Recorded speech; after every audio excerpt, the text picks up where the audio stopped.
guda Apui na meziti bam talou Nrak chuke apui na melei ne Heii no Mera kangia me go Herui sedu hereu bam reimei Ripet kai peuje anui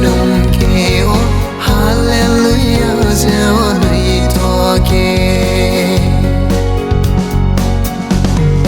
Alung hereu suisia beloge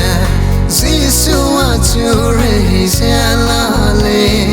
Hegi Wang reimei sedu Heii no Mera kangia me go Herui sedu hereu bam reimei Ripet kai peuje anui ke o Hallelujah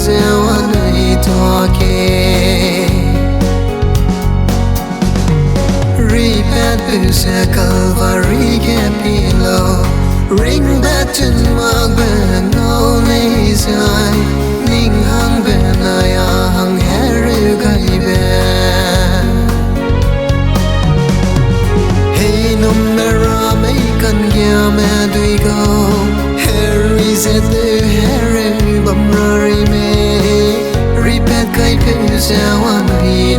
ke o Hallelujah anui toke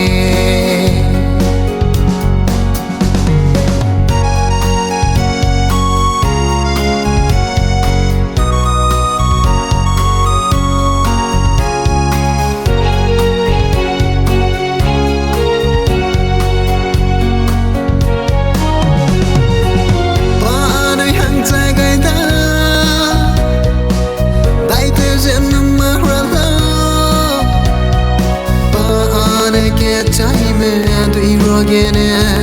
ring to thy di Jisu Christa lei Dai Jisu